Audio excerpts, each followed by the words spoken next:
পবিত্র কালামে পাকে মহান রব্বুল আলামিন ইরশাদ করছেন, বলছেন, কুল হে রাসূল আপনি বলুন, হাল ইয়াস্তাউিল্লাযীনা ইয়ালামুনা ওয়াল্লাযীনা লা ইয়ালামুন, যারা ইলমে দ্বীন অর্জন করে আর যারা ইলমে দ্বীন অর্জন করে না তারা কি এক সমান?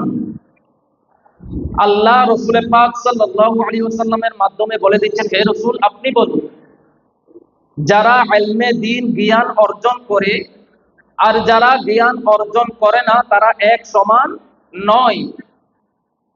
এই আয়াতের তাফসীরে হযরত আবু দারদা রাদিয়াল্লাহু তাআলা আনহুর একটি হাদিস, একদিন রাসূল পাক সাল্লাল্লাহু আলাইহি ওয়াসাল্লাম সাহাবাদেরকে নিয়ে আলোচনা করতেছিলেন।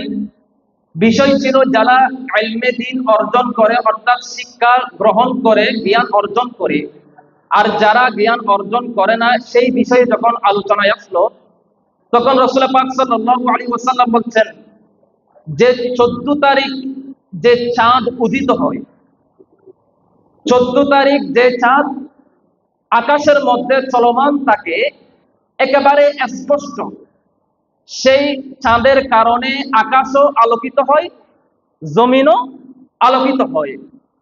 ঠিক তদ্রূপ যারা ইলমে দ্বীন অর্জন করে জ্ঞান অর্জন করে তাদের মাধ্যমে সমাজও আলোকিত, রাষ্ট্র আলোকিত, সারা পৃথিবীও তাদের দ্বারাই আলোকিত হয়, আলহামদুলিল্লাহ।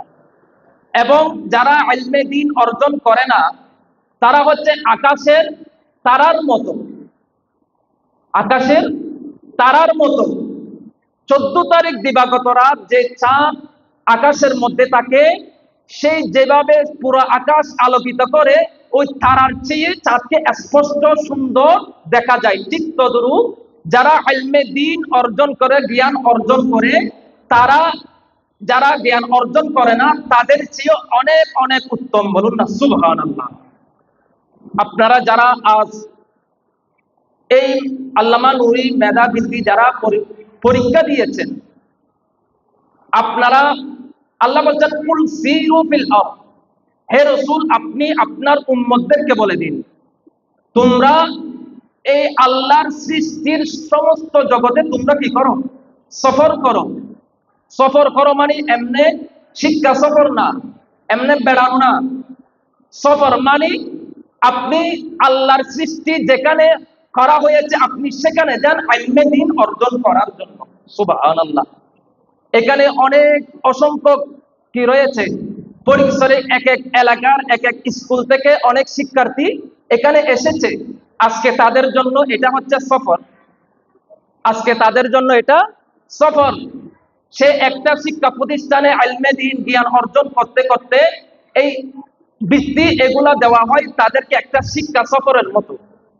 অর্থাৎ আমি আমার নিজের প্রতিষ্ঠানে যে জ্ঞান অর্জন করি, সেই আমি কি পড়েছি না পড়েছি এগুলা আমি আরেক একটা প্রতিষ্ঠানে বৃত্তির মাধ্যমে আমি আমার জ্ঞানকে প্রকাশ করব এবং সেখানে প্রকাশ করতে গিয়ে অসংখ্য আমি অনেক কিছু সেখানে গিয়ে আমি নিজে অর্জন করতে পারবো। আজ আপনারা যারা বৃত্তি দিয়েছেন, এই বৃত্তি বিশেষ করে এই বৃত্তি ভবিষ্যতে আপনাদের জন্য একটা ইহসান হবে। আজকে যারা বৃত্তি দিয়েছেন, আমরা তো জানি না এই ছাত্রদের মধ্যে অনেকে ডাক্তার হবে, এই ছাত্রদের মধ্যে অনেকে অফিসার হবে, এই ছাত্রদের মধ্যে অনেক কি হবে? চেয়ারম্যান হবে, এমপি হবে, মন্ত্রী হবে, বিভিন্ন প্রতিষ্ঠানের এক একজন এমডি হবে। আজ আপনারা যারা বৃত্তি দিয়েছেন, আপনারা যখন একজন চাকরির জন্য দরখাস্ত করবেন আপনাকে সেখানে গিয়ে কি দিতে হবে? পরীক্ষা দিতে হবে। আপনার এই বৃত্তির কারণে আপনি সেই দিন সেখানে পরীক্ষা দেওয়ার মধ্যে আপনার যে একটা মনের একটা ভয় থাকে, সেই ভয় আর থাকবে না। আপনি ছোটকাল থেকে বৃত্তি দিতে দিতে দিতে পরীক্ষা দিতে থেকে আপনার একটা অভ্যস্ত হয়ে যাবে। আপনার জন্য এটা একেবারে সাধারণ পরীক্ষার মতো হয়ে যাবে। আপনি যেখানে যান দেখবেন আপনি সবার চেয়ে 1 নম্বর হয়ে আসছেন। কেন? আপনি ছোটকাল থেকে আপনি পরীক্ষা দিতে দিতে আপনি যখন সেই পরীক্ষার মধ্যে কি হয়ে যাবেন? দাবিত হয়ে যাবেন, তখন আপনার জন্য আপনি যেখানে যান পরীক্ষা দিতে গিয়ে আপনার মনে সেই ভয় আর থাকবে না, কারণ সেই পরীক্ষা দিতে গিয়ে আপনি কি হয়ে গেছেন, অভ্যস্ত হয়ে গেছেন।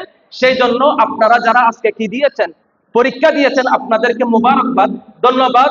এবং আমি জানাবো বিশেষ করে আগামী বছরও আপনারা যেন সেই পরীক্ষা আবার অংশগ্রহণ করেন, এবং আপনাদের যারা আরো ক্লাসমেট রয়েছে আপনাদেরকেও বলে দিবেন যে তুমিও কি দাও, আমিও বৃত্তি পরীক্ষা দিব, তুমিও বৃত্তি পরীক্ষা দাও।